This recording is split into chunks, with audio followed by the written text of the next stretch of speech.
여러분 안녕하십니까? 라디오 전망대 이용선입니다.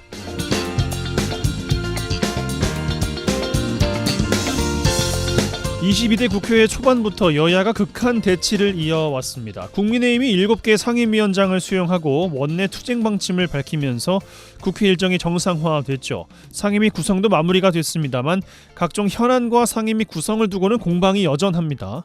어제 국회 법사위에서는 간사 선임 문제를 놓고 민주당 정청래 위원장과 국민의힘 유상범 의원의 설전이 있었습니다.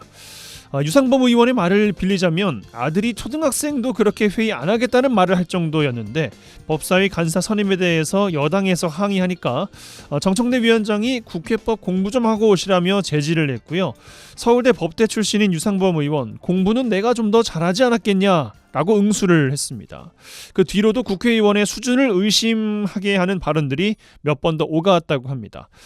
오늘 윤석열 대통령이 임기 내에 100만 명의 심리 상담을 지원하겠다고 밝히면서 7월부터는 전국민 마음 투자 사업을 시행하겠다고 했습니다. 우울과 불안 등 정서적 어려움이 있는 국민에게 심리 상담 총 8번을 제공한다는 건데요. 요즘 정치 뉴스 보면서 답답하고 짜증나는 일들 참 많습니다. 정부가 나서서 마음 건강 챙길 수 있도록 지원한다니까 좋은 것 같습니다만 애초에 마음 상할 일도 없으면 좋지 않을까 이런 생각도 덩달아 해보게 됩니다. 오늘 라디오 전망대가 준비한 소식입니다. 지역 소식들 뉴스 브리핑 통해서 들어보고요. 매주 수요일 코너 라전법정 칭찬해주세요. 이어집니다.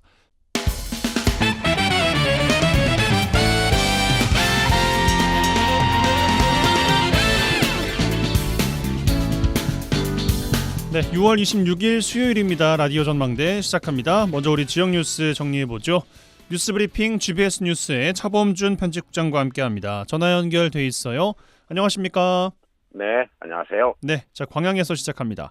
광양 중마동에 고층 주상복합 건물을 신축하고 있는 건설업체가 자금난을 겪고 있습니다. 공사를 중단하면서 공사에 참여한 일부 지역 업체들의 공사대금 미지급 사태에 대한 우려가 나오고 있네요. 네, 광양시 중마동의 주상복합 신축 공사를 맡고 있는 한 위탁 건설업체가 자금난을 겪으면서 이 공사가 중단된 사태에 빠졌고 지역 업체의 피해가 예상되고 있습니다. 보도에 따르면 해당 건물 시공에 자재 등을 임대한 특정 업체는 공사 중 발생한 미수금이 4억 원이 넘는다고 주장하고 있고 다른 업체에도 이 미불금이 남아있는 것으로 알려지면서 이 공사 중단 사태가 장기간 이어질 수 있다는 전망이 나오고 있습니다. 공사가 중단된 주상복합 아파트는 지하 3층, 지상 40층 규모로 총 세대수가 376세대, 입주 시기는 내년 7월로 예상되고 있습니다. 해당 주상복합 아파트는 중마동의 우수한 생활권이나 교육, 교통권을 활용할 수 있다는 이유로 지역 주민들의 관심 속에 공사가 시작됐는데요. 최근 공사가 중단됐고 또 시공 자재를 임대한 업체의 미불금 지급 요청 집회가 진행되고 있습니다. 해당 공사장에 가설 자재를 임대하고 있는 업체는 미불금을 해결하기 전에는 공사 재개를 할 수 없다며 공사 현장에서 집회를 이어가고 있는데요. 업체 측은 지난해 9월부터 공사 현장에 가설 자재를 대여하고 있는데 건설업체가 결제를 매번 미뤄왔고 지난 5월까지 발생한 누적 미수 금액이 4억 원에 달한다는 입장입니다. 예, 대형 공사장에서 공사가 중단되고 공사 참여 업체들에게 공사비가 제대로 지급되지 않고 있다면 지역 영세업체들은 더욱더 연쇄 피해가 예상이 됩니다. 이 공사 대금 미지급 사태 근본적인 원인이 있을 것 같습니다. 네, 해당 공사장에 가설 자재를 임대하고 있는 업체는 언론을 통해 임대료 지급 조건이 매월 말 청구였는데 시공 위탁 건설업체가 지급을 미뤄왔고 이 금액이 커져서 위탁업체 본사와 협의를 해봤지만 지급 약속을 받아내지 못했다는 입장입니다.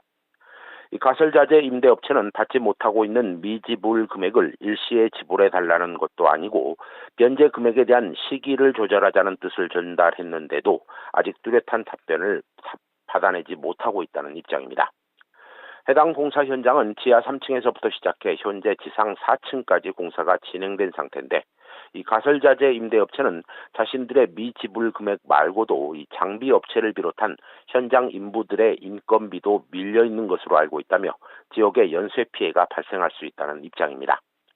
업체 관계자는 시행사가 지금까지 위탁 건설사에 건설비를 다 지급했는데도 이런 사태가 벌어졌다며 위탁건설업체가 건설비를 다른 곳에 혹시 돌려 쓴 건 아닌가 의심이 간다는 입장입니다. 예, 지역 영세 업체들에게 피해가 확산하지 않도록 관계기관의 적극적인 개입도 필요해 보입니다.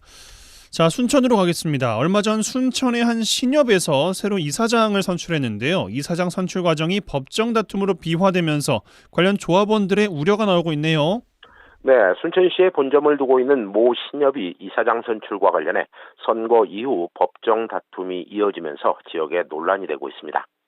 해당 신협은 지난 2월 이사장 선출 과정에서 특정 후보가 사전 선거 운동을 했다는 이유로 선관위로부터 등록 무효 처리로 발생했고 후보자 자격이 박탈됨으로써 남은 후보가 단독 후보로 무투표 당선된 바 있습니다.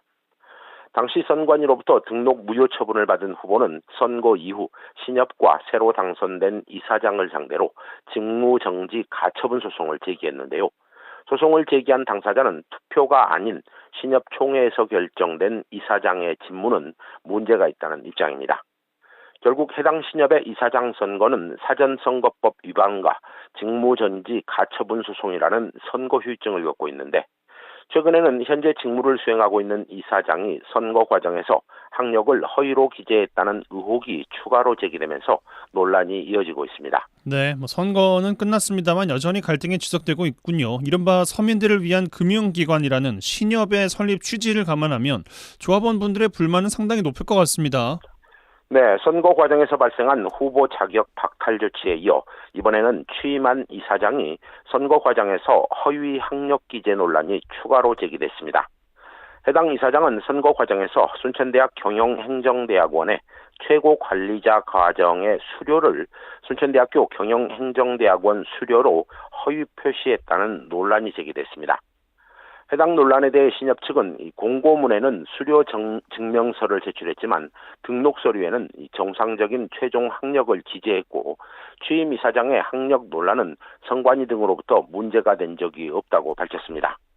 또한 선거와 관련해 제기된 소송은 현재 변론 절차가 대부분 끝나고 판결만 남아있다는 입장입니다. 예, 알겠습니다. 자, 여수에서 마무리하죠. 여수시가 추진한 여수시 시전동 일대 동화의 거리 조성 사업이 사후 관리가 잘 안 되고 있다는 비판이 나오고 있어요. 네, 여수시가 여수시 시전동 골목길에 조성한 이 동화의 거리가 주차된 차량이나 쓰레기 투기로 사업 취지를 제대로 살리지 못해 주민들로부터 외면을 받고 있습니다. 또 조성된 벽화에 대한 사후 관리나 활용 방안 모색도 부족하다는 지적이 나오고 있습니다. 해당 사업 여수시가 지난 2019년부터 2021년까지 시전동 주민자치위원회와 문화청년사업단, 또 주민자생단체, 주민센터 등이 참여해 진행한 사업입니다. 하지만 사업 이후 불법 쓰레기로 몸살을 앓던 주택가 골목길이 전래동화 등 담장 벽화 14개소와 화단, 무인 문고, 포토존이 설치됐지만 사업 이후 다시 쓰레기가 투기되는 상황입니다. 보도에 따르면 해당 지역은 사업이 완료됐지만 사후 관리 부실로 조성된 동화의 거리 골목길에 다시 주차 차량이 늘고 있고 쓰레기가 쌓이면서 사업의 취지를 제대로 살리지 못하고 있다는 비판이 나오고 있습니다. 예, 벽화만 그리고 사후 관리는 잘 하지 않아서 골목이 다시 예전의 무질서한 상황으로 되돌아간 것 같습니다. 어렵게 조성한 거리에 콘텐츠가 뭔가 좀 추가가 돼야 되지 않을까 싶어요. 네, 동화의 거리를 찾은 관광객들은 이 벽에 그려진 벽화는 현재 차가 가로막고 있어 제대로 볼 수도 없고 또 도로 양쪽에 주차된 차량 때문에 이 보행자들의 보행도 쉽지 않다는 불만이 나오고 있습니다. 지역 주민들은 벽화만 그리고 이 동화의 거리에 걸맞는 컨텐츠를 제공하지 못하고 있어 주민들은 물론 관광객들로부터 관심을 받지 못하고 있다는 입장입니다. 지역 주민들은 동화의 거리에 새로운 콘텐츠를 제공하고 주변의 관광 자원과 연계한 새로운 프로그램이 진행되어야만 동화의 거리가 다시 활성화될 수 있다는 입장입니다. 예, 알겠습니다. 뉴스브리핑 GBS 뉴스의 차범준 편집국장과 함께했어요. 고맙습니다. 네, 고맙습니다.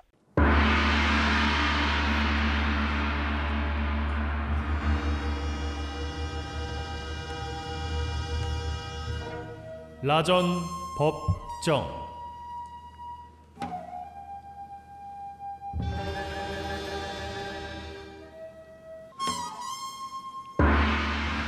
내 생각만 옳은 것은 아니다. 이런 주장도 있다. 이슈를 바라보는 눈을 키워드립니다. 라디오 전망대 라전법정 시간입니다. 매주 수요일 시간이죠. 오늘도 부부 변호사 송하진 이결아 변호사 두 분과 함께합니다. 두 분 어서 오십시오. 네, 안녕하세요. 안녕하세요. 6월의 마지막 시간입니다. 어떻게 한 주 보내셨는지 근황 여쭐게요. 6월의 마지막 시간이자 이렇게 2024년 상반기가 절반이 끝나는 거죠. 벌써 상반기가 그랬군요. 지났다니까 실감이 안 나는데 그러니까 날짜나 시간만 이렇게 재빨리 지나가는 것 같습니다. 올해는 진짜 빨리 가는 것처럼 느껴지기도 하고. 네. 한 주 뭐 하셨어요? 뭐 했지? 어제 생각이 되네. 뭐 보따리 장사가 뭐 이제 돌아다니는 게 일이니까 돌아다니면서 뭘 파세요? 지식을 판매하고 있습니다만 네, 들고 뭐 저 주말에 이제 날씨가 아무래도 좀 좋아지고 하니까 그 아이들이랑 같이 놀러 다니고 막 하는데 이게 한편으로는 이게 놀 때는 좋은데요. 이게 주말에 푹 쉬지 못하면 또 한 주간의 그 피로감이 또 계속 그럴 수 쌓였다고나 할까요? 모든 부모님들의 참 이게 고충 아니겠습니까? 그렇습니다. 그래서 이 땅의 모든 아버지들께서 굉장히 고생을 많이 하고 계신다. 어머니는요? 어머니. 왜 엄마? 부모라고 하지 않으시고 아버지들께서라고? 그러게요. 네, 어머니도 포함시켜드리겠습니다. 아니 그런데 이렇게 이제 송 변호사님이 이렇게 얘기하는 거에 대해서 또 우리 어머니 아버님은 말씀하셨습니다. 네. 아이들과 보내는 그 시간이 쉬는 것이다. 어. 가족과 함께하는 그 시간이 휴식 시간이다. 어떤 휴식 시간이 따로 있는 것이 아니다. 자, 또 그렇게 생각해 볼 수도 있잖아요. 그럴 꼭 수 있죠. 쉰다라는 게 꼭 나 혼자 하고 있어야만 쉬는 것은 아니니까 딱 분리해서 생각을 하지 마시고 네. 네. 그런 식으로 나도 즐기는 것이다. 그렇게 네. 생각할 수 있도록 노력해 보겠습니다. 아직은 아닌 것으로. 네. 그래도 제 의견을 어느 정도 반영을 해주는 네. 아주 네. 좋은 답변이었네요. 그러게요. 네. 예. 노력해야죠. 화목하시기 바라겠습니다. 네, 네. 자, 화제의 판결로 들어가 보겠습니다. 어떤 판결 한 주간 주목해 보셨습니까? 아무래도 이제 이 지역과 관련된 그 여순 사건 민간인 희생자가 이제 희생자 유족이 이제 손해배상을 청구를 해서 이제 물론 이제 18명인데요. 네. 이제 최근 좀 판결이 하나 나와가지고 이걸 맞습니다. 좀 가지고 왔어요. 예. 일단은 이제 광주 지방 법원에서 판결을 했고 이제 여순 사건의 희생자 18명의 유족해서 이제 20명이에요. 그래서 이제 국가를 상대로 손해배상 소송을 제기를 해서 뭐 1인당 900만 원에서 또 많게는 2억 1천만 원 정도까지 해서 총 27억 정도를 이제 배상하라고 판결이 났습니다. 네. 이 18명의 희생자분들은 1943년도에 그 여순 사건 과정에서 반란자들의 부역자다 아니면 협조자라는 이유로 사살된 민간인들이에요. 근데 이제 진실화해를 위한 과거사위원회에서 이들에 대한 진실규명 결정을 내렸고 여수 순천 19사건 진상규명 및 희생자 명예회복위원회에서도 이 18명에 대해서 희생자로 인정을 했습니다. 면면을 좀 들여다보면 뭐 외가로 이제 피신을 가던 주민 그리고 당시 국민학교라고 했죠. 당시에는 국민학교 교사 그다음에 이제 걸음을 지고 가던 농민 그리고 뭐 주막의 상인 등 이런 분들이 이제 억울하게 정말 이게 희생이 된 거거든요. 참 이렇게 뭐 금전으로 보상을 받는 게 사실 뭐 유족들이나 뭐 돌아가신 분들의 명예에는 사실 뭐가 달라지지는 않잖아요. 근데 이제 어쨌든 뭐 늦게나마 이제 인정이 됐고 또 추가적으로 이제 국가에서는 좀 이제 뭐 손해배상 청구가 인정된다고 하더라도 청구할 수 있는 기간이 지났다. 이제 이런 항변을 좀 했던 것 같아요. 네, 법리적으로 그 부분을 한번 좀 짚어드리고 싶은 것이 예. 일단 진상규명위원회의 결정이 있었잖아요. 이것은 잘못된 것이다라는 결정이 있었으니까 잘못된 것만큼은 확실하고 그러면 국가가 잘못했으니까 국가가 손해배상 책임이 있다라는 것까지는 뭐 이견이 없었겠죠. 다만 이제 국가는 이제 소송을 당했으니까 항변을 하는 과정에서 손해배상 청구권은 원래 소멸시효가 있어요. 그러니까 손해나 가해자를 안 날로부터 3년 그리고 손해가 있었던 날로부터 피해가 발생한 날로부터 10년 이런 소멸시효 규정이 있는데 이제 그 판례가 이제 이렇게 인정을 한 거죠. 3년 이내에 유족들이 손해배상 청구 소송을 제기한 것으로 봐야 된다. 왜냐하면 그 진상규명위원회 결정이 있었는지 3년이 지나지 않았고 그 결정이 있을 때까지는 확정적으로 손해가 이것이 국가가 잘못한 것인지 아닌지 판단이 안 됐었기 때문에 네. 결정이 있었을 때를 기준으로 삼아야 된다라고 해서 뭐 당연히 이렇게 결론이 날 거라고 생각을 했습니다. 그래서 뭐 당연하게도 손해배상 청구권을 인정하는 판결이 나온 거죠. 예, 뭐 어제 브리핑에서도 관련 내용을 뭐 전해드렸었는데 네. 뭐 적은 인원 규모임에도 불구하고 이게 바로 잡혀 나가는 과정이잖아요. 그렇습니다. 예, 그 과정이 좀 더 빨라지길 뭐 저도 그렇고 네. 시청민들은 바라실 것 같습니다. 뭐 덧붙일 말씀 있으세요, 이 변호사님? 뭐 특별히 더 덧붙일 건 아닌데 일단은 뭐 특히나 이 지역에서는 정말 뭐 또 많은 분들이 관련도 있으시고 이제 관심 있게 보고 있는 사안이니까 이제 좀 뒤늦게나마 시작이 됐는데 좀 빨리 마무리가 돼서 그렇습니다. 예, 이제 좀 어느 정도 상처가 그래도 좀 아물었으면 합니다. 예. 네. 자, 주제로 들어가죠. 최근에 40대 최연소로 한국 교원단체 총연합회 신임 회장으로 당선된 박정현 회장에 대해서 학부모 단체가 당선 철회를 요구했습니다. 내용을 보니까요. 교사 시절에 제자에게 부적절한 내용의 편지를 썼다가 품위유지 의무 위반으로 처벌받은 전력이 드러났습니다. 최근에는 이재명 민주당 대표가 언론은 검찰의 애완견이다라는 발언을 했다가 뭐 유감 표명을 했습니다만 개혁신당 천하람 원내대표 국회의원의 품위유지 의무 위반이다라고 하면서 징계 요구를 또 하기도 했죠. 품위유지 의무 위반이라는 것이 사례가 은근히 좀 많더라고요. 근데 품위라는 게 뭔지 그 의무 유지 의무를 위반했다는 것은 어떤 경우인지 좀 궁금한 것 같기도 하고 좀 광범위한 것 같기도 해서 오늘 주제로 가지고 왔습니다. 먼저 준비된 꽁트 듣고 내용 살펴보겠습니다. 이거 당근에 한번 내놔볼까나. 1년밖에 안 쓴 의자라 쌩쌩한데 산다는 사람 있으면 그래 10,000원만 받아보자. 의자 내놓습니다. 1년밖에 안 돼서 쓸만합니다. 가격은 10,000원. 의자를 새로 사기는 비싸고 막 쓸 의자가 하나 필요한데 당근이나 한번 봐볼까? 10,000원? 10,000원이면 싼데? 안녕하세요. 저랑 거래하실까요? 네, 10,000원 여기로 보내주시면 되고요. 거래는 라전 백화점 앞에서 6시 어떠세요? 좋습니다. 그럼 이따 뵐게요. 저기요, 도착한 지 10분이 지났는데 어디세요? 제가 일이 좀 덜 끝나서 30분 후에나 도착할 수 있을 것 같은데 죄송합니다. 할 수 없죠. 30분 기다리겠습니다. 예, 죄송해요. 이거 보세요. 아무리 10,000원짜리 거래지만 벌써 1시간이 넘었어요. 뭐 이딴 사람이 다 있어. 정말 죄송해요. 제가 아직도 일이 좀 남아가지고 지금 바로 나갈 수가 없는데 혹시 이쪽으로 와주시면 더 빨리 제가 의자를 드릴 수 있을 것 같은데. 거기가 어딘데요? 여기 법정중학교입니다. 뭐 사람 인내심 테스트하는 거 뭐예요? 목마른 사람이 우문판다고. 내가 필요하니까 내가 간다 내가. 진짜 죄송해요. 제가 갑자기 일이 생겨서 약속 시간을 못 지켰습니다. 일단 의자부터 내놓으시오. 그리고 여기 선생이요. 내가 얼마나 기다렸는가. 선생님은 이렇게 사람 기다리게 해도 되는 거예요? 선생님은 선생답게 품위를 지켜야지. 약속 시간 하나도 안 지키는 게 선생이야? 뭐 시키냐? 품위유지 위반 그런 걸로 교육청에다가 전화를 해보려니까 그리 알고 있어. 여기까지. 야, 이 선생님 당근 거래를 늦고 학교 앞으로 다시 불렀다고 해서 이게 품위유지 의무 위반이 될 건지도 궁금하고 과연 어떤 사례들이 있을지도 궁금합니다. 저희는 잠시 전하는 말씀 광고 듣고 와서 내용들 살펴보겠습니다.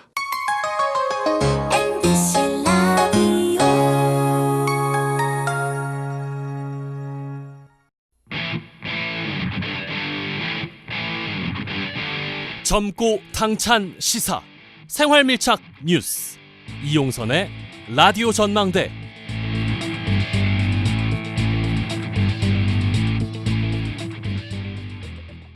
여수 MBC 라디오 전망대 함께하고 계십니다. 매주 수요일 코너 라전 법정 부부 변호사 송하진 이결하 변호사 두 분과 함께하고 있습니다.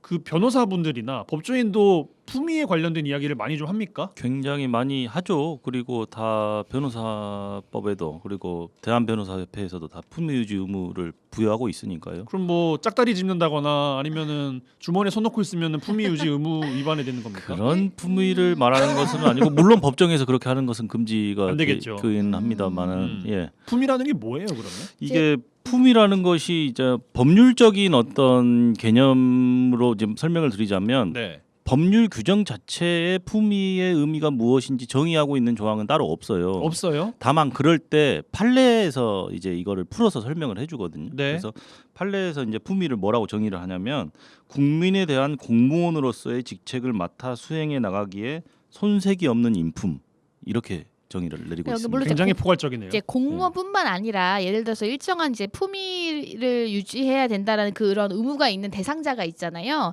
그럼 일반적으로 그러한 직책을 가진 아니면 어떠한 그런 기관에 소속된 사람에 대해서 우리가 상식적인 수준에서 예상하는 그런 게 있잖아요. 네. 그런 거라고 생각을 하시면 돼요. 사회적으로 어떤 요구가 되는 그 그쵸. 사람에게 어떤 기대가 되는 요구가 되는 뭐 태도나 뭐 가치라든지 뭐 그런 걸로 뭐 생각하시면 말투라든지 되겠죠. 행동이라든지. 그렇게 생각하시면 되겠습니다. 대상은 그러면은 사실 전 국민 아니에요? 왜냐면 기대하는 바가 있으면 예. 누구든지 간에 기대는 할 수 있는 거잖아요. 우선은 여기서 말하는 품위는 공무원에 좀 한정해서 보실 필요는 있을 것 우선은, 같아요. 예. 예. 그러니까 오늘 뭐 아까 앞서서 이제 우리 주제를 소개하실 때 말했던 뭐 국회의원이라든지 네. 아니면 공무원이라든지 이런 사람들한테 계속 적용되는 뭐 부분이라고 생각을 하시면 되겠습니다. 네, 알겠습니다. 그러면은 품위를 유지하는 것에 대한 의무라는 개념으로 좀 넘어가 보면 요거에 대한 규정은 좀 있습니까?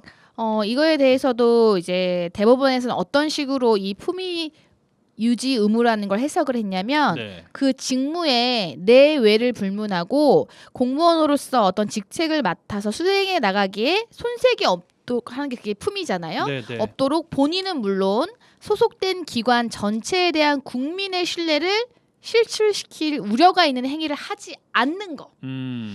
어떻게 공무원이 저런 행동을 해? 어떻게 교사가 저런 행동을 해? 어떻게 국회의원이 저런 말을 해? 이렇게 생각하는 거 있잖아요. 그러면은 이게 그 단순히 그 발언자, 그 행위를 한 당사자에 대한 것뿐만 아니라 그 기관 전체에 대해서 하게 되는 네. 그거를 하지 않을 의무. 그거를 품위 유지 의무라고 생각하시면 될 것 같아요. 근데 우리가 그 의무라는 말을 쓰면 뭐 국방의 의무, 뭐 납세의 의무 이렇게 좀 맞아요. 엄격하게 적용하는 단어라고 보통 맞아요. 생각하잖아요. 그렇습니다. 예. 근데 그 국회의원이라면 이렇게는 하지 말아야지라고 하는 것이 의무로 규정이 되기에는 너무 이걸 어떻게 좀 봐야 될지 각 사안별로. 그렇죠. 결국에는 이런 이야기가 법과 도덕의 영역 중에 어느 것에 뭐 속해 있느냐 그러니까요. 뭐 이런 이야기까지 갈 수 있는데 우선 앞서 말씀드렸듯이 품위유지 의무가 굉장히 강하게 요구되는 것은 아무래도 공직자이겠죠. 그러니까 뭐 예를 들어서 공직자 중에는 국가공무원도 있을 것이고 지방공무원도 있을 것이고 또 한편으로는 교육공무원, 경찰공무원 이렇게 다양하겠죠. 네. 그래서 그런 사람들 같은 경우에는 굉장히 강하게 요청되잖아요. 이런 유지 의무를 유지를 해야 된다는 왜냐면 것이. 세금을 이제 월급으로 받는 분들이니까 또. 네, 뭐 또 예. 그것도 그렇지만 뭐 여러 가지 뭐 예를 들어서 교육공무원 같은 경우에는 뭐 사회적인 역할을 수행함에 있어서 뭐 책임성이 굉장히 요구되겠죠. 모범이 윤리적인 되는 특성도 분들이기도 있어야 하고. 되고, 그러니까 예. 그런 부분들을 감안했을 때 이런 사람들은 방금 언급했던 그런 공직자들은 굉장히 강하게 요청이 되다 보니까 법에 다 규정이 돼 있습니다. 품위유지 의무가 있다라는 것이 규정이 돼 있고 그것을 위반했을 때는 징계를 한다. 징계 사유가 될 수 있다라는 것이 법률상 규정이 돼 있어요. 그러니까 뭐 형사적으로 말하는 벌금을 물린다거나 징역형을 살게 하는 것이 아니고 이제 징계하는데 이제 대표적인 게 이제 국가공무원법에 보면은 63조에 이제 아예 그 법조문의 이름이 이거예요. 품위 유지의 의무예요. 그래서 공무원은 직무의 내외를 불문하고 그 품위가 손상되는 행위를 하여서는 아니 된다.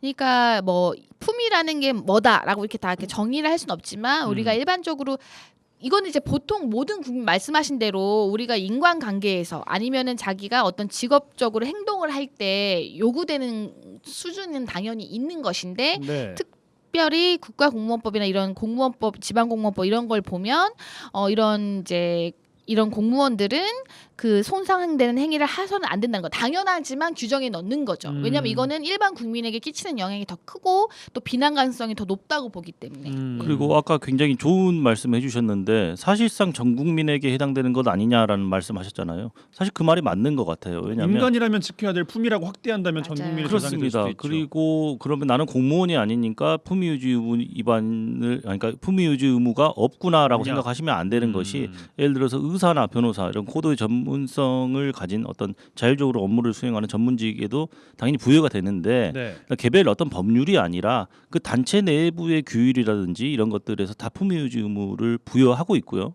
그리고 일반적인 사기업에 다니시는 분들이라고 해도 회사 내부의 사규에 모두 다 품위유지 의무를 위반했을 때는 징계를 할 수 있다. 이런 것들이 다 규율이 돼 있습니다. 물론 네. 방금 말씀드린 그런 사인들까지 모든 법률로 다 규율할 수 없으니까 법이 없다 뿐이지.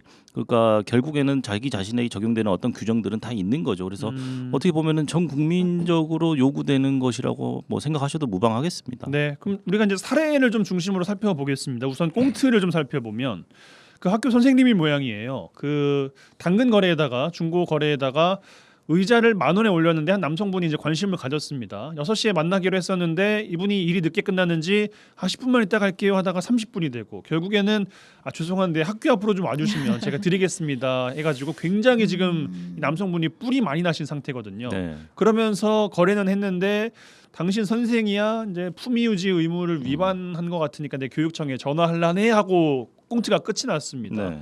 요거는 해당이 될까요, 안 될까요? 일단 제 개인적인 생각으로는 이게 공직자로서 품위유지 의무를 위반했다라고 보기는 좀 힘들지 않을까. 왜냐하면 이 당근에다가 10,000원짜리 의자를 팔려고 했는데 시간 약속을 계속 딜레이 시키면서 안 지켰단 네네. 말이에요. 물론 도덕적으로 잘못한 건 맞습니다만 교육공무원이라는 직무 수행하고는 전혀 관련이 없이 한 사인으로서 그냥 사회 구성원으로서 어떤 거래를 하려는 과정에서 상대방에게 어떤 해를 끼치거나 기분 나쁘게 한 거잖아요. 그러면 과연 이것이 공직자로서 어떤 행위하고 관련이 있느냐. 물론 어떤 직무랑 꼭 관련이 있어야 되는 것은 아닌데 오히려 역으로 그 거래를 하시려던 남성분이 당신 선생이라고 그러면서 맛 좀 봐라 뭐 이렇게 너 한다면? 한번 너 좀 불리한 위치에 처해 있는 것 같은데 너 한번 피곤하게 해줄까 이렇게 오히려 그 사람이 좀 더 갑질을 하는 것에 가깝지 않을까. 물론 이제 시간을 딜레이 시키신 분이 잘했다는 이야기는 아닙니다만 예. 이 정도 가지고 뭐 품위유지 의무를 위반해서 교육공무원으로서 명예를 실추시켰으니까 징계 사유에 해당한다 이렇게 보기는 굉장히 무리가 있다라고 생각을 합니다. 이 변호사님 어떻게 생각하세요? 물론 이제 이분이 만약에 10,000원을 미리 받았잖아요. 네. 물건을 주기도 전에 계좌이체를 받았죠. 네, 돈을 받았어요. 그랬는데 만약에 그냥 진짜 물건을 안 줬으면 그거는 이제 형사적으로도 문제가 되고 품위유지 위반도 당연히 될 것 같고요. 그다음에 만약에 이런 거래 행위를 근무 시간에 했다. 만약에 이제 정식으로 이제 근무해야 되는 시간에 그냥 이제 자기 사적인 행위를 하다가 이런 게 드러났다라고 하면 그래서 만약 이제 이분이 이제 신고를 하신 거죠. 이렇게 교사가 사람을 농락했다 이런 식으로 해서 신고를 했더니 이제 조사를 해봤더니 만약에 근무 시간에 이렇게 한 것이 딱 드러나게 된다면은 좀 문제는 될 것 같지만 일단은 시간은 6시라고 네. 했으니까 뭐 일단 퇴근 시간인데 잔업이 네. 좀 남으셨던 것 같아요. 네 맞아요. 그러면은 이게 이제 일회성에 그쳤다라고 한다면 좀 그냥 주의 정도를 받기는 할 것 같은데 뭐 징계까지를 받을 정도는 아니지 않을까. 네.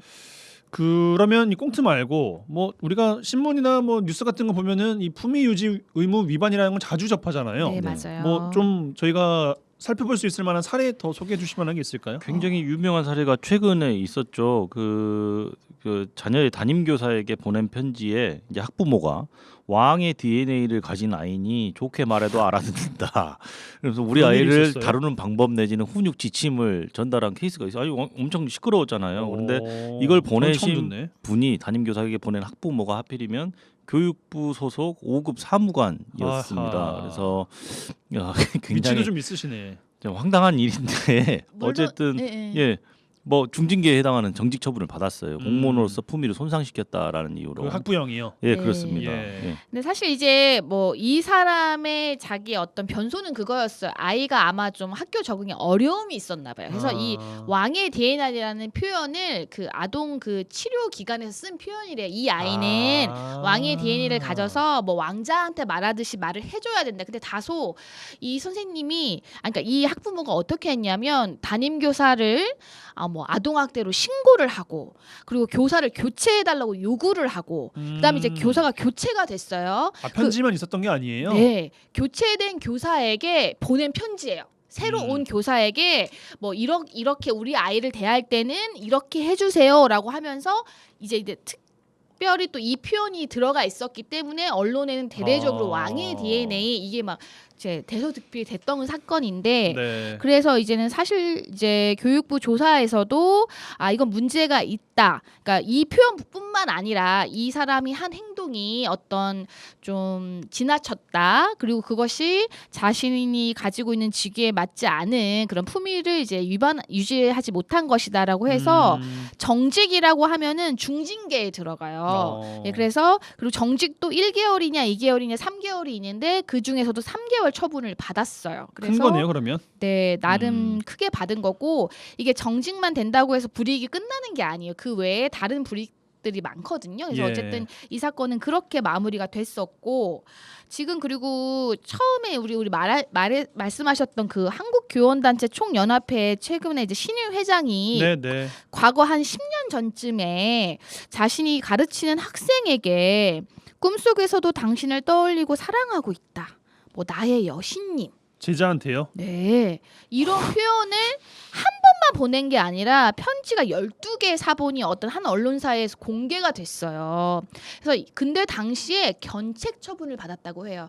견책이면 별거 아닌 거 아닌가요? 네, 징계 수준을 이제 좀 다시 또 자세히 말씀을 드리겠지만 예. 가장 낮은 수준의 징계예요. 물론 불이익은 있어요. 뭐 6개월 동안 승진이나 승급이 제한이 된다거나 그 외 불이익이 있기는 하지만 근데 회장님 사실은 되셨잖아요, 근데. 가장 그거죠. 그래서 이제는 뭐 사실 변명도 조금 받아들이기가 힘들어요. 자기가 이렇게 보낸 거에 대해서 그 아이에게 애정을 갖고 이렇게 더 복돋아주기 위해서 조금만 하면 될 것 같은데 그런 마음에 보냈다고는 하는데 참 좀 그런 부분이 있어요. 그래서 네. 이것도 그때 당시에 이제 품위 유지 의무 위반 이런 걸로 해가지고 처분을 받았었고 예. 또 그 외에도 이런 것도 있어요. 뭐 이제- 근무를 하면서 사무실에서 술을 마시고 그 모습을 찍은 사진을 SNS에 올린 공무원. 뭐 예. 참 이해 안 되는. 그러니까 이게 이제 말씀하신 그 상식선에서 좀 벗어나는 거잖아요. 예, 근무 중에 술 마시고 있는 사진을 SNS에도 광고를 하고. 그렇습니다. 예. 그런 분들도 이제 품위 유지 의무를 위반했다는 이유로 뭐 견책 처분을 받는다든지 이런 사례는 뭐 굉장히 많이 있습니다. 예.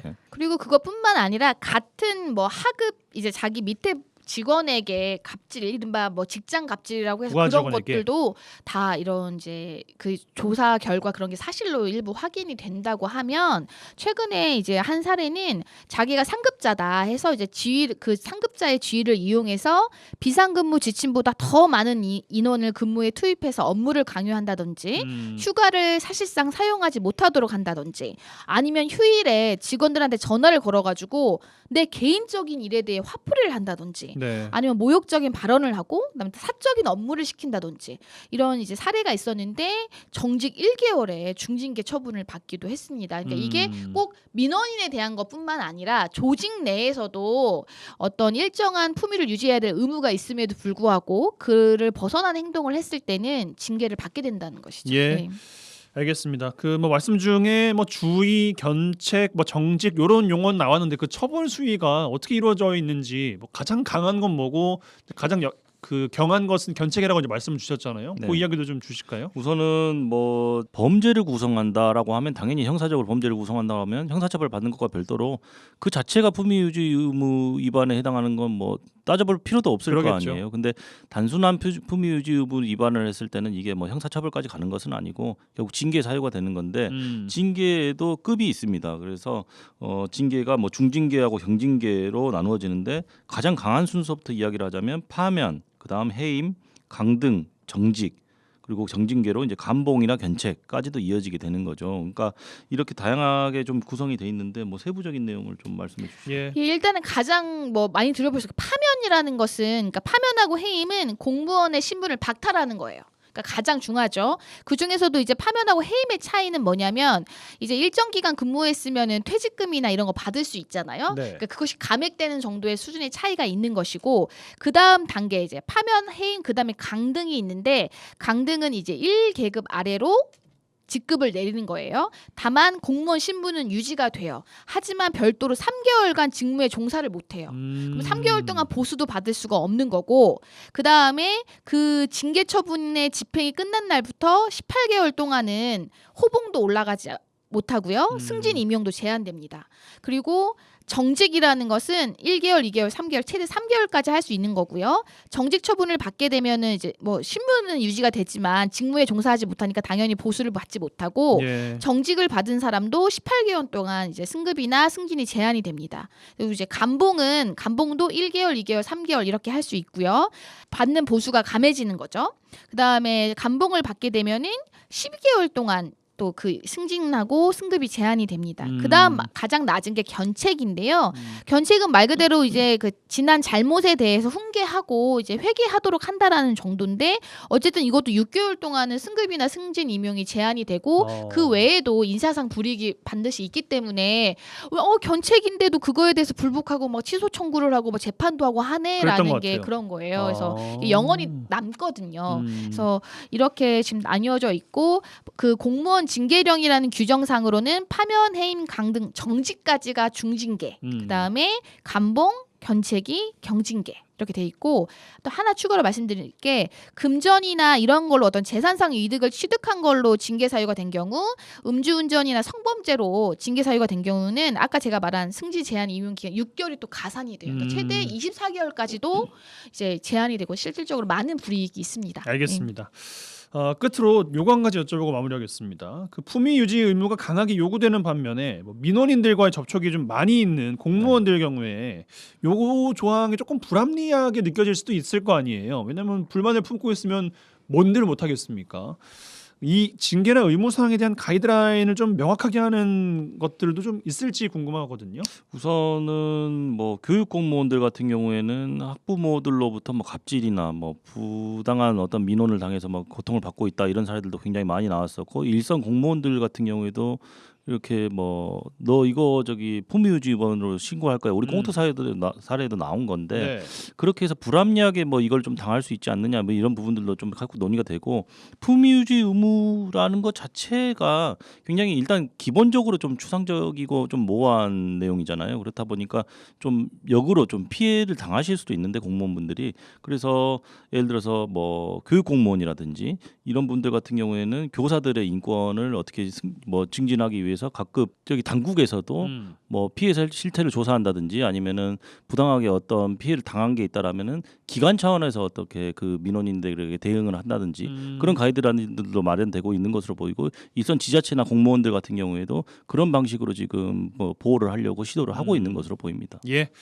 알겠습니다. 오늘은 품위 유지 의무 위반에 대한 내용들 살펴드렸습니다. 라전법정 부부 변호사 송하진 이결아 변호사 두 분과 함께했습니다. 두 분 고맙습니다. 네, 감사합니다.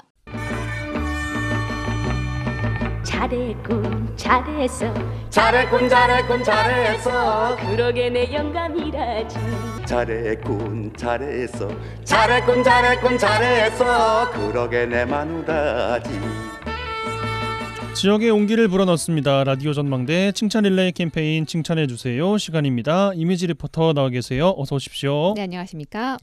자, 어제는 6.25 전쟁 74주년 그리고 정전협정 71주년을 기념하는 날이었습니다. 지역 곳곳에서 기념식이 열렸는데 고귀한 희생과 헌신의 감사를 전하는 의미가 컸습니다. 네, 어제 순천 호남 호국기념관에서 6.25 제74주년 행사가 있었습니다. 6.25 전쟁 참전 용사와 유가족, 재향 군인회원 등이 참석했는데요. 자리를 함께한 6.25 참전 용사들은요, 위기의 순간에 나라를 위해 청춘을 바치고 대한민국을 일으킨 6.25 호국 영웅들의 애국정신과 6.25 전쟁의 아픈 역사도 잊지 말아야 한다고 기억했습니다. 또 이 자리에 함께한 20대 청년들은요, 우리나라를 위해 앞장서 싸워주심에 감사함을 전했습니다.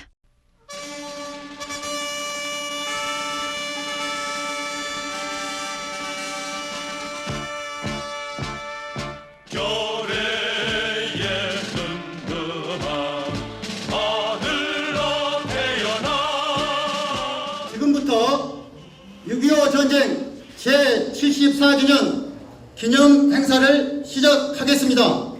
6.25 참전 유공자의 정현종 제장님의 환영사가 있겠습니다. 금년 6.25 전쟁 74주년이자 정경협전 71주년이 되는 뜻깊은 해입니다. 먼저 우리의 조국 대한민국 자유민주주의를 수호하기 위해 목숨 바쳐 희생하신 호국 영령들을 추모하며 머리 숙여 맹목을 빕니다. 유비무한의 역사적 교훈을 잊지 말아야 합니다. 북한 공산 집단의 침략으로 나라가 위기에 처했을 때 대한민국의 15만 젊은이들이 나라를 구하기 위해 구국의 연임으로 전쟁터에 뛰어들었습니다. 6.25 전쟁 국가 유공자들이 철통 같은 투쟁과 방으로 이룩된 대한민국은 역사를 잊지 말고 기억하여야 희망이 있습니다. 대한민국 화이팅!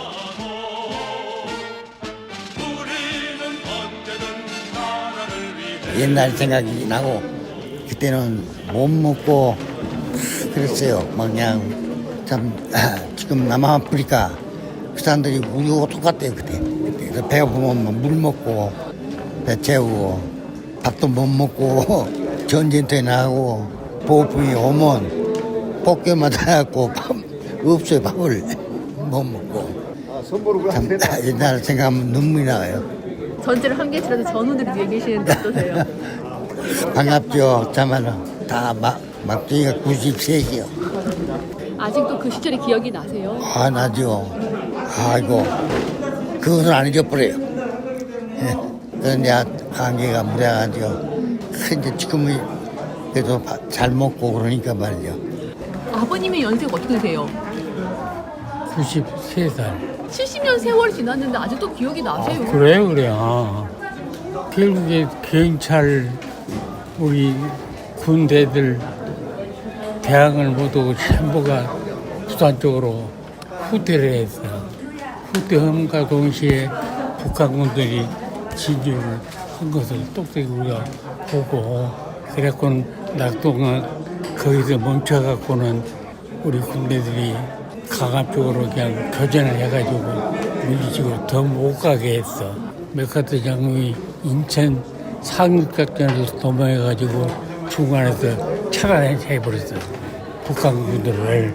그렇게 전부가 그냥 후퇴를 한 바람에 다시 복원이 된 거예요. 아버님 그때 기억이 아주 생생하신가 봐요. 이렇게 생생해. 이렇게 군복에 입던 청년들이 지금 이렇게 하얀색 옷을 입고 계시잖아요. 다 전우들. 그러니까 이제 참 국가를 위해서 자랑스럽게 결전을 하고 승리를 이끄는 데서 항시 국민 전체에 대해서 감사를 느끼고 살아요. 사람들이 6.25를 잘 모르잖아요. 그렇지 않으면 너무 수상하지 않으세요? 몰라. 서운한 점도 있지만은 그래도 국가 국민을 위해서 전부 다 참고 견디면서 어려운 법을 견디면서. 우리 다음이 젊은 사람들한테 해주고 싶은 말씀 있으세요? 그렇게 지금 국력이 분화되었고 지금 여러 가지 어려움이 있는데 젊은 사람들이 그것을 잘 슬기롭게 단합해서 다시 복원을 했으면 해. 국민 전체로 하나가 돼서 발전을 이를 기원하죠.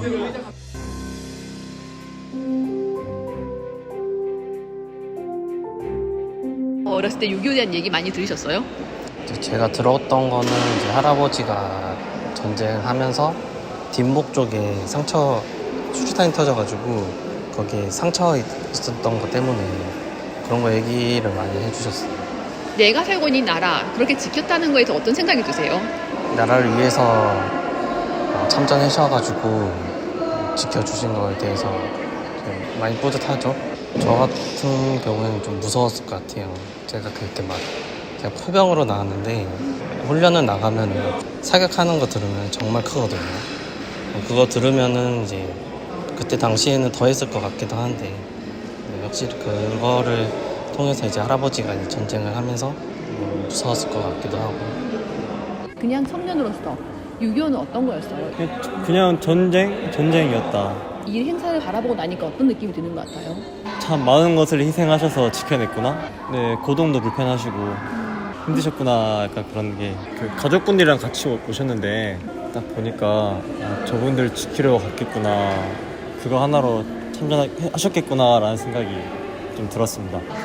너무 존경스럽고 일단 저였으면은 저렇게 하기 쉽지 않았을 것 같은데 저 총도 쏴보고 다 슈터도 던져보고 이랬기 때문에 그게 얼마나 힘든 건지 알고 있기 때문에 존경스러운 것 같습니다. 이게 저희가 태어나기 전의 일이잖아요. 6.25가 그 태어나기 전의 일인데 제가 이렇게 보면서 제가 태어나기 전에 이런 역사가 있었다 이런 전쟁이 있었다면서 어르신들을 보는데 어르신들이 많이 야이셨잖아요. 그 어르신들이 21살이라는 나이에 전쟁에 참여하셨는데 제가 또 나이가 비슷하거든요. 근데 어떻게 이런 마음이 어떻게 그렇게 국가를 위해서 그렇게 전쟁에 참여하실 수 있을까? 저라면은 그렇게 선택하기 쉽지 않았을 텐데 그런 분들을 들면서 존경심이 들었습니다. 저렇게 어르신분들도 과거에 그렇게 전쟁에 참여하셔서 나를 지켜주셨는데 저희도 그걸 이어서 나를 지켜야겠다 그런 마음이 들었어요. 네, 6.25라서 아이들 이제 한 번 더 생각하고 관심 가질 수 있도록 그 사진도 보고 옛날에 어떻게 우리나라 때 어떤 일이 있었는지랑 사진 보면서 이야기 나누고 우리가 이런 좋은 세상에 살고 있는 것에 대한 감사함을 느끼게 해주고 싶어요. 그냥 진짜 요즘에는 나라를 위하는 게 많이 없잖아요. 근데 옛날 분들은 나라를 위해서 엄청 애쓰시고 이제 힘내주셨잖아요. 그래서 많이 이제 슬프기도 하고 진짜 이런 나라에서 살게 해주셔서 많이 감사함을 느꼈어요. 우리나라를 지켜주셔서 감사합니다.